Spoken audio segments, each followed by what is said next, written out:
I am willing to bet that everyone has at least one storytelling cliche that they can't stand. I mean, don't pretend like you've never watched a bad movie, gotten to a particular story beat, and thought, ugh, really? We're doing this? The very definition of cliche is, of course, an idea or expression that is trite and overused. At best, they can be ignored as a typical but predictable storytelling device. At worst, they can grind your gears over and over and over again. So, today, I'd like to talk about my own personal top 10 worst cliches. Cliches that can, at best, just annoy me, and at worst, can completely ruin a story for me. So, without further ado, let's begin. Number 10. The cat scare. Picture this. It's a horror movie. Our main character thinks they've heard something sinister. What could it be? A ghost? A murderer? The tension builds. They go to the source of the noises, and oh my god, it's just a cat. Wow, what a cheap attempt at a jump scare. Way to spoil that tension and build up for a deliberately unscary swerve. The cat scare doesn't always have to involve a cat. Anything that'll give a brief erratic shock will do. Sometimes literally nothing will do. It certainly isn't the type of cliche that'll ruin a movie, but it is overused and irritating. It isn't scary. The most you'll get is a cheap jump scare that'll seem hollow the second you realise what actually happened. Honestly, if you want to actually scare your audience, then flat out don't show what was causing the strange disturbance. That actually keeps things tense and creepy, like a horror movie should do. Number 9. The superhero loses their superpowers.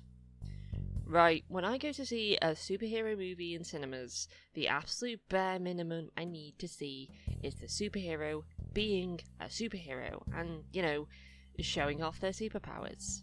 While I'm perfectly fine with watching a normal human hero taking on adversaries with no powers in any other movie, if the film in question is advertised as a superhero movie, then I want to watch a superhero. Superheroes losing their superpowers is a trope that's usually used for two reasons. First, to prove that the real powers were inside them all along, and they are still strong without them, which often proves pointless, as they'll inevitably get their powers back anyway and be all the stronger for it. And the second reason being that they need an excuse to weaken the hero in order to make the villain seem stronger. The second excuse, to me, is the more egregious, just because of how lazy it is. There are plenty of ways to make a villain seem stronger without nerfing the hero. Make the villain super smart, give them a unique power that seems impossible to counter. Frankly, the biggest problem I have with this trope is how boring it tends to be. As I say, the main reason people watch superhero movies is to see larger-than-life heroes pulling off amazing feats of strength and wonder. Removing the powers just sucks out all the magic and creativity that we love. Number 8. Quote-unquote ugly characters. I'm just gonna say this right now. Wearing glasses and no makeup does not make a character ugly.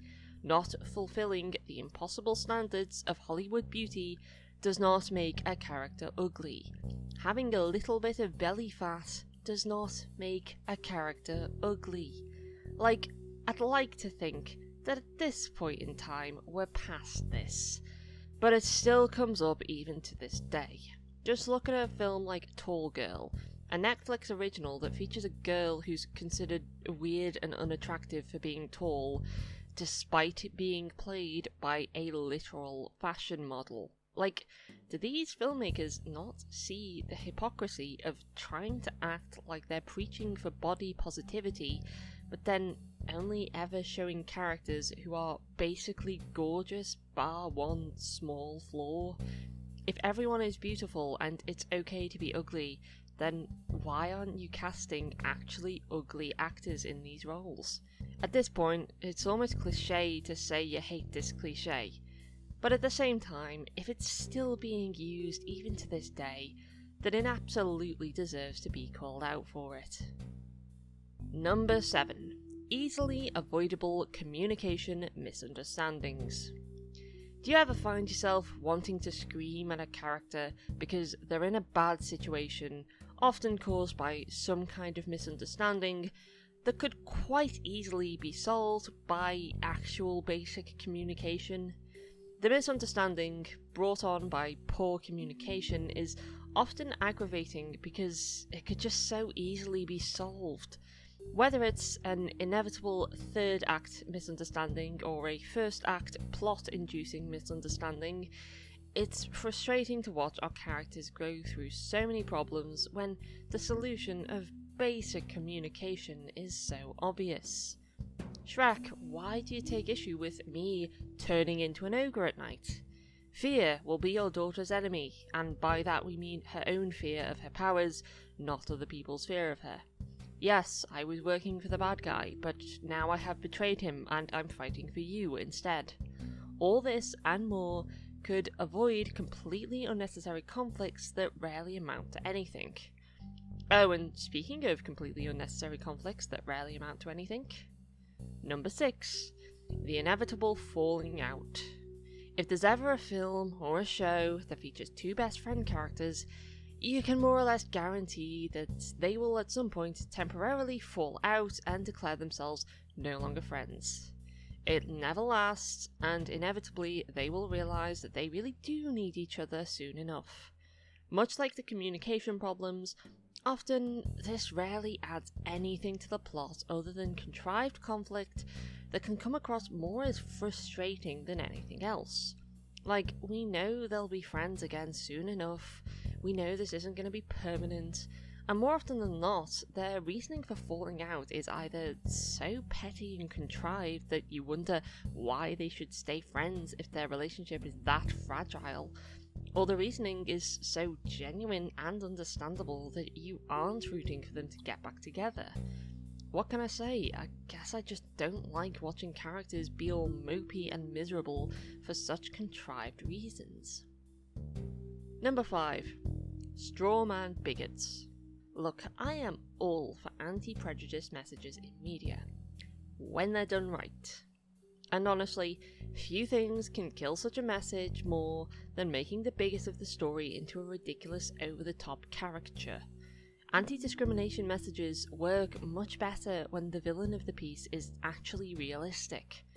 Now, I'm not saying you have to make them morally grey. You can make a truly despicable character who still comes across as realistically bigoted. It's a case of making the bigoted character so ridiculously over the top that they come across as cartoonish. It actually lessens the impact. No one is going to take such a character seriously, so no one is going to take this message seriously.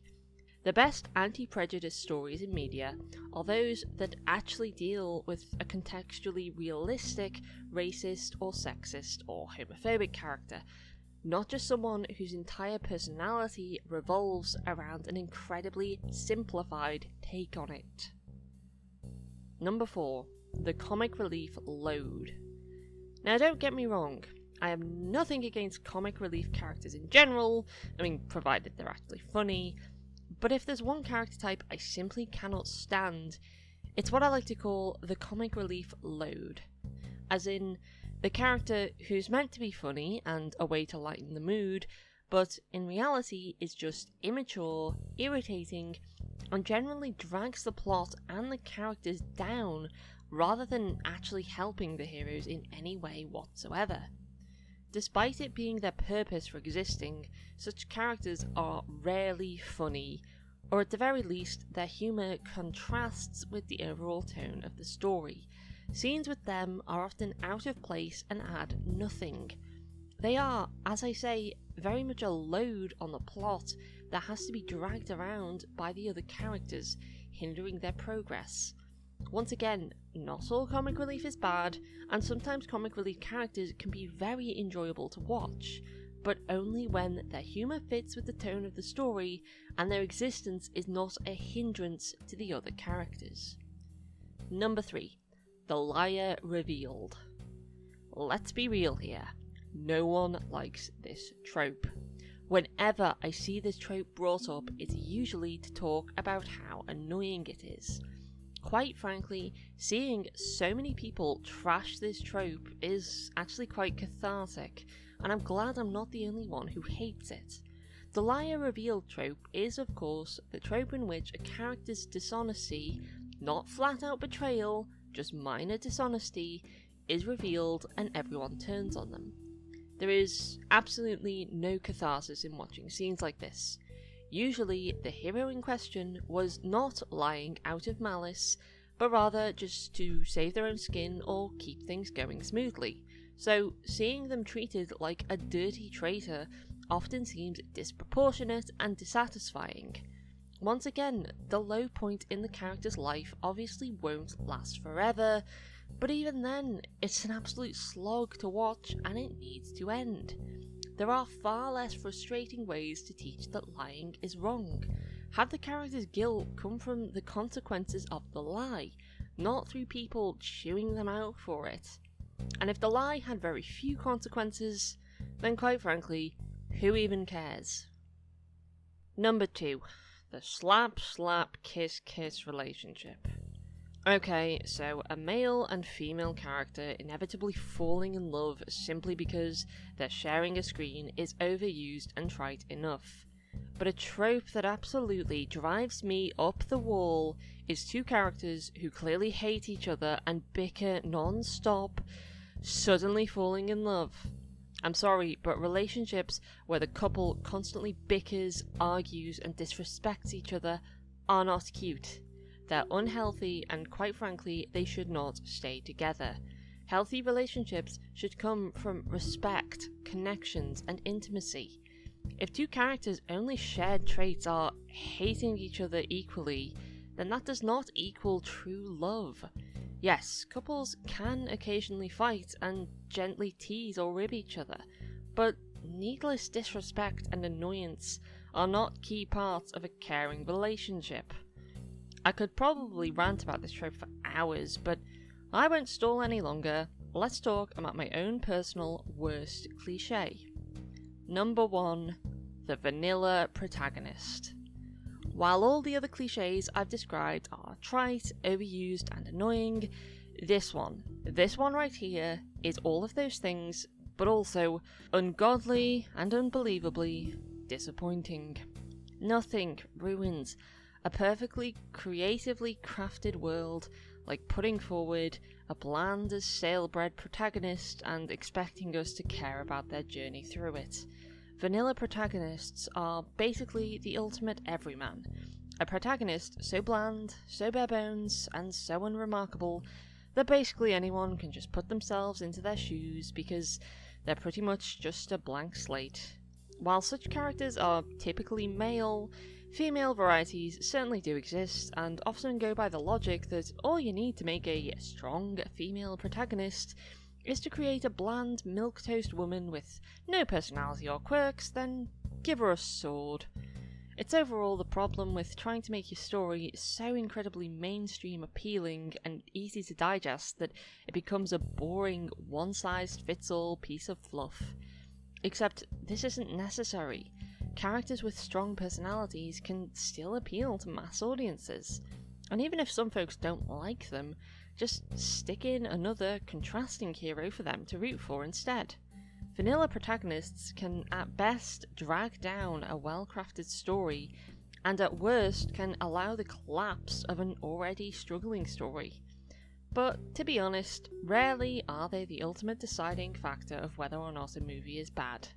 Because, quite frankly, they just aren't that interesting. So, there's my top 10 list of worst cliches. What do you think? Are there cliches here I didn't mention that you particularly hate? If so, be sure to mention them down below. Like, share and subscribe and all that jazz, and I hope to speak to you again soon. Goodbye!